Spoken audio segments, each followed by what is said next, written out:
ये देखो आप टोल पे कितना भीड़ है। ये फतेहपुर का टोल है जो हम क्रॉस कर रहे हैं और भीड़ आप देख सकते हो कितनी ज्यादा भीड़ है। ये देखो आप, ये छोटा सा ढाबा है सामने, ये गाड़ियां देखो आप कैसे खड़ी हुई हैं इतनी सारी। ये देखो सिटी रेस्टोरेंट के बाहर ऐसे गाड़ियां भरी पड़ी हैं यार हर जगह पे, मतलब बहुत ज्यादा भीड़ है हाईवे के ऊपर। अभी हम खड़े हैं भाई वृंदावन। मैंने अपनी जर्नी शुरू करी थी 12 बजे के करीब, अभी टाइम हो रहा है 2:45 बज रहे हैं। हमारी ये जर्नी जो है ना हम शुरू कर रहे हैं दिल्ली से प्रयागराज के। हम लोग बाय रोड जा रहे हैं दिल्ली से प्रयागराज। तो ये है हमारी गाड़ी पे। तो जो हमारी जर्नी है ना वो रहेगी, दिल्ली से हम जाएंगे पहले आगरा, आगरा के बाद हम ताज एक्सप्रेसवे के बाद हम पकड़ेंगे लखनऊ एक्सप्रेसवे, लखनऊ एक्सप्रेसवे से हम सीधा जाएंगे प्रयागराज के लिए कानपुर। 9:30 बजने वाले हैं, अब जाके हम लोगों ने कानपुर बाईपास क्रॉस किया और प्रयागराज के लिए हमने रोड ली है। हाईवे की हालत ठीक है, मतलब ढाबों की हालत बहुत खराब है। जहाँ पे खाना खाने रुकोगे, इवन वॉशरूम में भी जाओ ना तो वॉशरूम की वेटिंग जो है ना 25-30 लोग ऑलरेडी खड़े हुए हैं। अभी हम खड़े हैं भाई पहाड़गंज की सड़कों के अंदर, गलियों के अंदर, और ये है होटल कॉटेज। और मैं खड़ा हूँ बिल्कुल अपनी गाड़ी के सामने, जिस गाड़ी पे हम लोग जा रहे हैं प्रयागराज। तो ये है हमारी गाड़ी अर्बेनिया जिसपे हम जाएंगे प्रयागराज। पहले आपको जैसे पता है कि हम लोग जा रहे थे ट्रेन से, पर ट्रेन हो गई हमारी कैंसिल, जिसकी वजह से रिफंड आ गया और मैं जा नहीं पाया। पर अब मैं जा रहा हूँ प्रयागराज। तो आपका स्वागत है एक और नए ब्लॉग में, एक और नए दिन में। दिन तो नहीं कह सकते, रात को शुरू कर रहा हूँ। ये रहा होटल जहाँ से हमारी कैब शुरू है।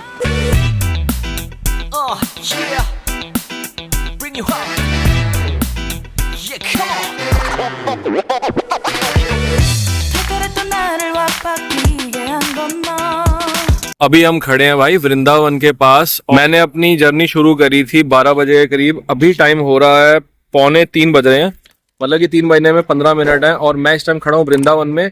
और जैसा कि आपने थंबनेल में पढ़ लिया होगा कि हमारी ये जर्नी जो है ना हम शुरू कर रहे हैं दिल्ली से प्रयागराज के लिए। तो रात को निकला था इसीलिए मैंने रिकॉर्ड नहीं किया, पर दिल्ली से वृंदावन का ब्लॉग मैंने पहले बना रखा है, तो आपको पता है दिल्ली से वृंदावन बाय रोड आपने कैसे आना है। अभी हम रुके थे खाना खाने के लिए, ये है मामा यादव ढाबा। स्टार्टिंग में कहीं गाड़ी रोकी नहीं, पहाड़गंज से चले थे हम लोग। पहाड़गंज से हमारी गाड़ी शुरू हुई थी, जैसा कि मैंने आपको पिछले ब्लॉग में बताया था कि हम लोग बाय रोड जा रहे हैं। जो हमारा सफर है ना वो दिल्ली से शुरू हुआ, दिल्ली से अभी हम वृंदावन रुके हैं। ये मैंने पहले दिखा रखा है, दिल्ली से वृंदावन बाय रोड कैसे आना है, वाया नोएडा एक्सप्रेसवे। तो जो हमारी जर्नी है ना वो रहेगी, दिल्ली से हम जाएंगे पहले आगरा, आगरा के बाद हम ताज एक्सप्रेस पकड़ेंगे, वहां ताज एक्सप्रेसवे के बाद हम पकड़ेंगे लखनऊ एक्सप्रेसवे, लखनऊ एक्सप्रेसवे से हम सीधा जाएंगे प्रयागराज के लिए कानपुर होते हुए। तो ये बनेगा हमारा रूट। पहले जैसे मैंने आपको दिखा रखा है कि दिल्ली से वृंदावन अगर आप आते हो तो ये वाला कट मैंने आपको पहले भी दिखा रखा है, ये वही वाला कट है। अब हम जा रहे हैं यहाँ से आगे आगरा के लिए बाय रोड। तो अभी हम लोग हैं नोएडा एक्सप्रेस वे पे। इसके बाद जब नोएडा एक्सप्रेस वे खत्म होगा तब मैं आपको दिखाऊंगा कहाँ पे पॉइंट पे हमने रोका। उसके बाद हम ताज एक्सप्रेस वे टच करेंगे, ताज एक्सप्रेस वे के बाद हम लोग टच करेंगे लखनऊ एक्सप्रेस वे।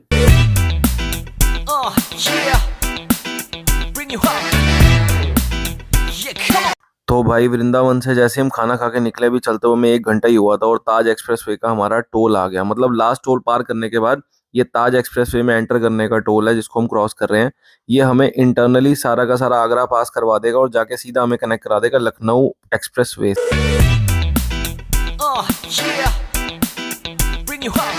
तो भाई जैसा कि मैंने कहा था कि ये रोड हमें कनेक्ट करेगी सीधा जाके लखनऊ एक्सप्रेसवे से। तो अगर ताज एक्सप्रेसवे जिस पे अभी हम चल रहे हैं, अगर हम सीधा चले जाएंगे तो हम चलेंगे ग्वालियर की तरफ, और लेफ्ट जाएंगे तो हम कनेक्ट हो जाएंगे लखनऊ एक्सप्रेसवे से, और जो हमें लेके जाएगा सीधा प्रयागराज महाकुंभ में, जहां हम जाना चाहते हैं via Kanpur. The next morning. भाई सुबह के बज रहे हैं, क्या टाइम हो रहा है 7:45, 7:45 हो रहे हैं और अभी हम पहुंचे हैं कानपुर भी नहीं पहुंचे। लखनऊ तो बहुत दूर की बात है।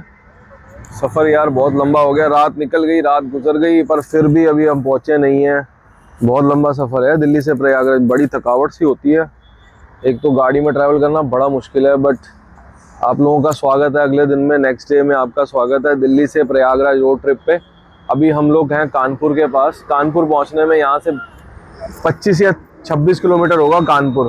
तो हम यहाँ पे रुके हैं, एक होटल है, इजीली होटल नहीं मिलता इस रूट के ऊपर, ये दीपू चौहान होटल है जहाँ पे हम रुके हैं ब्रेकफास्ट करने के लिए। इसके बाद हम लोग आगे चलेंगे, चलते हैं ब्रेकफास्ट करते हैं, फिर थोड़े से एक्टिव हो जाऊंगा, तब आपसे ज्यादा बात कर पाऊंगा। तो भाई जैसे मैंने आपको दिखाया था ना कि 7:45 पे हमने गाड़ी रोकी थी और करीबन 8:30 बजे हम लोग वहां से निकले होटल से। उसके बाद अभी 9:30 बजने वाले हैं, मैं आपको दिखाता हूँ। ये देखो 9:30 बजने वाले हैं। अब जाके हम लोगों ने कानपुर बाईपास क्रॉस किया है और प्रयागराज के लिए हमने रोड ली है राइट साइड पे, सीधा निकल जाते हो लखनऊ के लिए। और मैं आपको एक चीज बताऊं, भाई अगर आप बाय रोड भी आ रहे हो ना तो एक चीज का ध्यान रखो, हाईवे की हालत बहुत खराब है। हाईवे की हालत ठीक है, मतलब ढाबों की हालत बहुत खराब है। जहाँ पे खाना खाने रुकोगे, इवन वॉशरूम में भी जाओ ना तो वॉशरूम की वेटिंग जो है ना 25-25-30 लोग ऑलरेडी खड़े हुए हैं। तो इतना आसान नहीं है प्रयागराज आना, चाहे बाय ट्रेन आओ चाहे बाय रोड आओ। फ्लाइट्स की टिकट मैंने चेक की थी, फ्लाइट्स की टिकट भी दिखा रहा है 55,000, 56,000, 50,000 एक साइड की टिकट।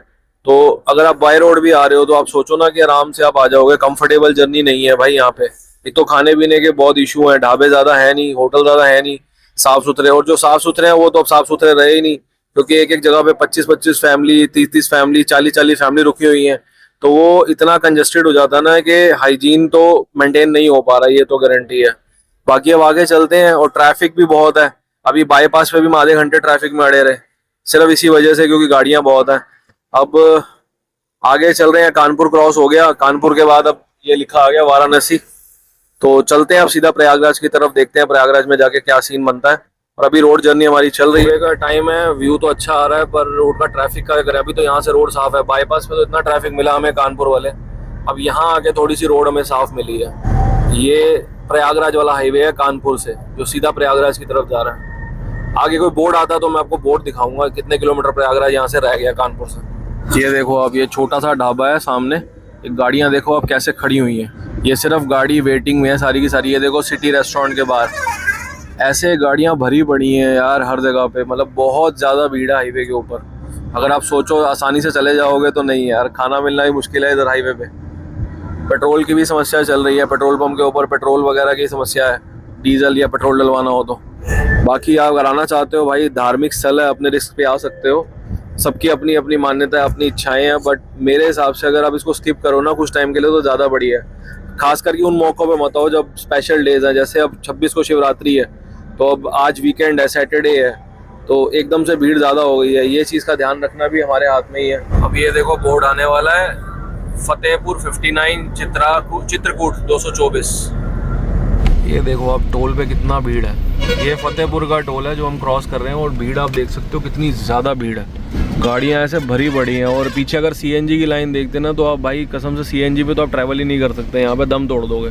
मेरे हिसाब से एक एक पेट्रोल पंप के पास जहाँ पे सीएनजी अवेलेबल है वहाँ पे नाना करते भी एटलीस्ट 40 से 50 गाड़ियाँ, 40 to 50 कारें एट ए टाइम खड़ी हुई हैं सीएनजी भरवाने के लिए। मैं आपको टोल के प्राइस भी बताता, पर हम लोगों ने बस कर रखी है तो टोल के प्राइस तो मुझे पता नहीं चलेंगे। ये बदौरी का टोल है, इसके बाद फतेहपुर आ जाएगा।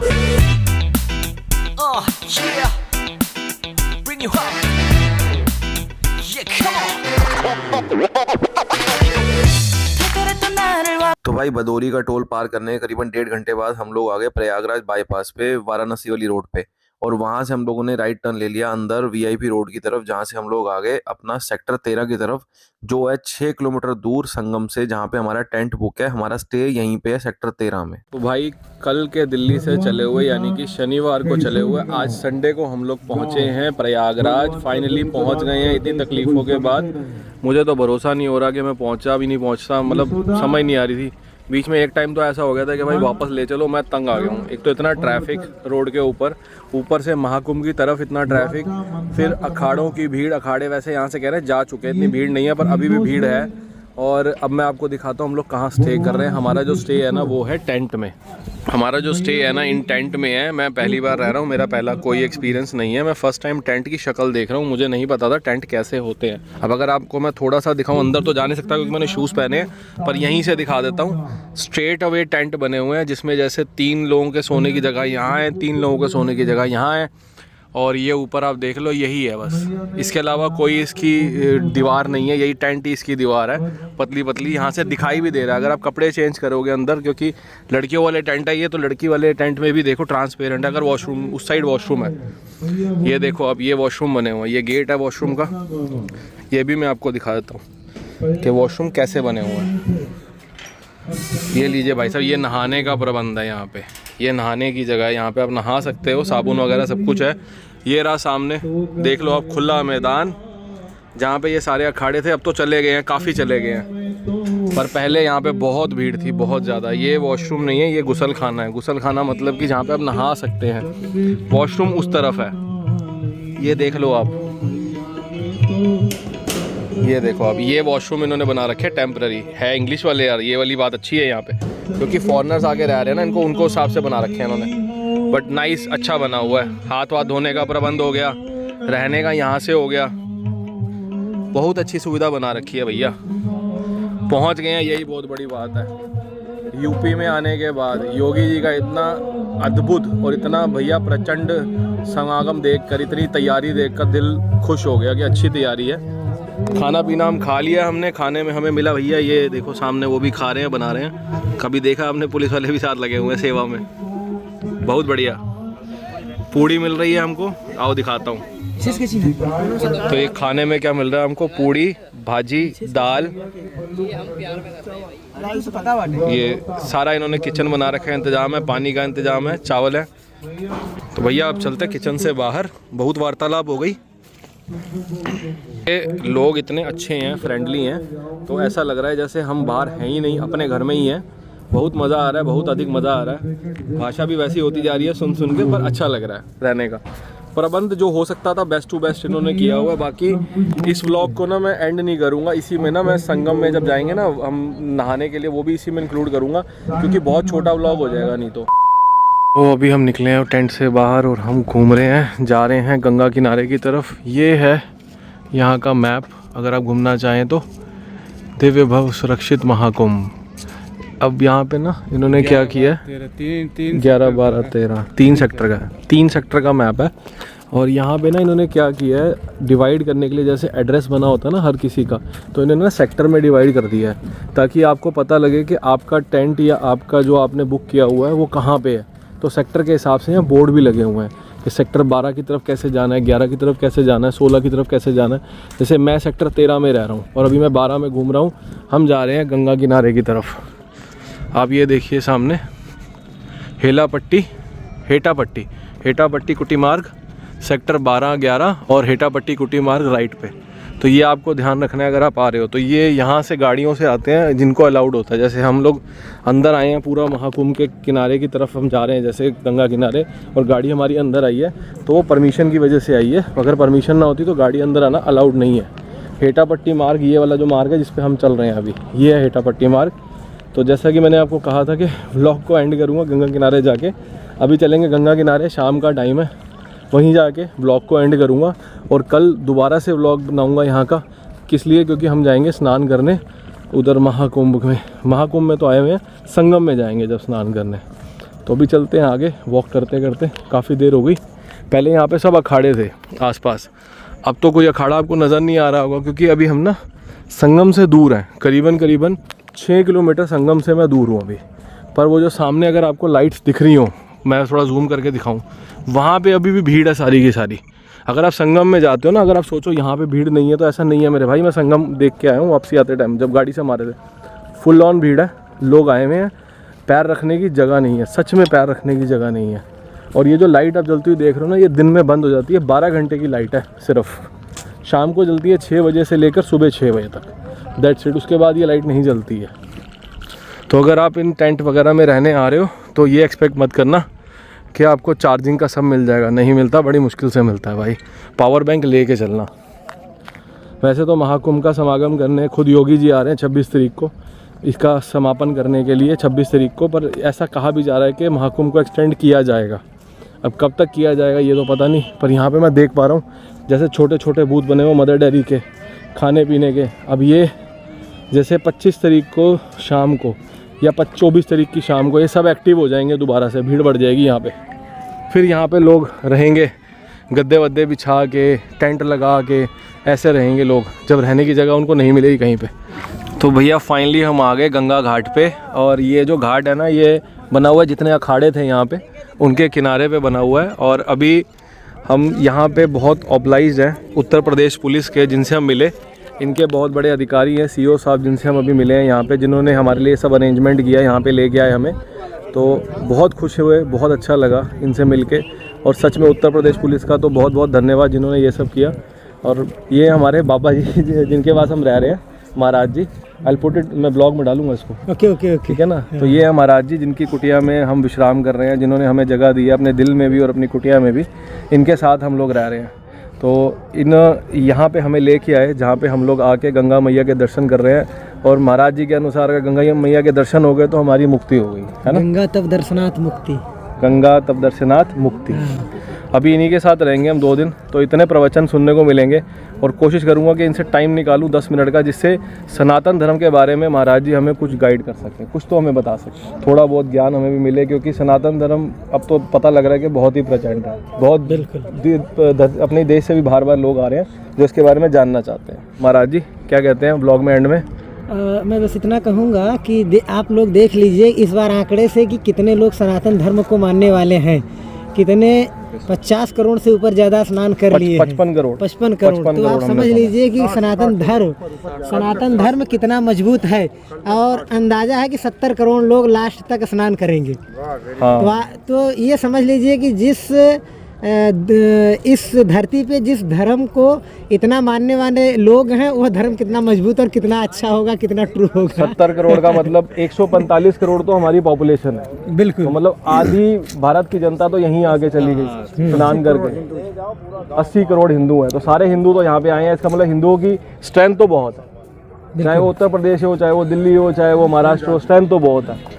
और सब लोग आए जो अभी बाकी हैं, मैं उनसे निवेदन करूंगा कि वो आएँ और गंगा स्नान करें और इस पावन पुण्य का लाभ लें। हरिओम। ठीक है, अब अंत में एक बार ये हमारे सीआई साहब हैं, जिनकी मतलब सीओ साहब हैं, इनकी और इनकी ये पुलिस की व्यवस्था है जिसकी वजह से हम आज दर्शन कर पा रहे हैं, वरना हमारी इतनी हैसियत नहीं थी कि इतना प्रिपरेशन आम जनता तो नहीं कर सकती है। बहुत भैया मेरी तरफ से बहुत सैल्यूट है, बहुत बहुत आपका। बिना लाठी डंडा बंदूक के और कोई हादसा नहीं होने दिया। को जो है स्नान करा के सुरक्षित हम लोगों ने वापस कर दिया। हाँ, और जितनी मैंने यहाँ की पुलिस काम देखी है ना, मतलब जितने शांत है लोगों के साथ, कोई लड़ाई झगड़ा नहीं है, और राम का नाम लेके बस आगे चलिए, काम करिए, अपना करते जा रहे हैं। बहुत बहुत पूरी पुलिस की यहाँ जितनी भी पुलिस लगी है, सारे की ट्रेनिंग का व्यवस्था मैंने किया। बहुत मैं एसीपी ट्रेनिंग था और इनको ये ट्रेनिंग दिया गया कि किस तरह बिना लाठी का डंडा का और कड़क आवाज न बोलते हुए प्रेम से हाथ जोड़ करके जनता को जो है स्नान कराना है और सुरक्षित वापस भेजना है। बहुत बड़ी बात का है, ट्रेनिंग भी दी गई, बहुत बड़ी बात है, बहुत बड़ी। सफल है और आज पूरी दुनिया में तारीफ हो रही है यूपी पुलिस की। बहुत तारीफ हो रही है। इतने अच्छे जो है ढंग से सुरक्षित लोगों को स्नान करा के वापस कर दिया। बहुत बढ़िया, बहुत बढ़िया, बहुत बढ़िया। अगर मेरा मानना यही है कि आप लोगों की मेहनत ही रंग लाई है, वरना हम लोग दर्शन नहीं कर सकते थे घाट पे आकर। प्रधानमंत्री जी ने भी यूपी पुलिस की तारीफ की है, अभी मैं वीडियो देख। प्रधानमंत्री जी ने भी करी है, योगी महाराज जी ने भी करी है, उन्होंने भी बहुत तारीफ करी है कि वो उनका कहने का लिहाजा भी है कि हमारी यूपी की पुलिस बहुत अच्छे से एक्ट की है। तो अब यहाँ से मैं आपसे लूँगा भैया टाटा बाय बाय, और बाकी आपने जो करना है करो, माँ बाप की इज़्ज़त करो। इंग्लिश में बोलता हूँ, हिंदी में बोल रहा हूँ। माँ बाप की इज़्ज़त करो, रिस्पेक्ट करो, अपने धर्म का पालन करो, और मिलते हैं नेक्स्ट व्लॉग में। अब मैं लेता हूँ आपसे अलविदा, बाय।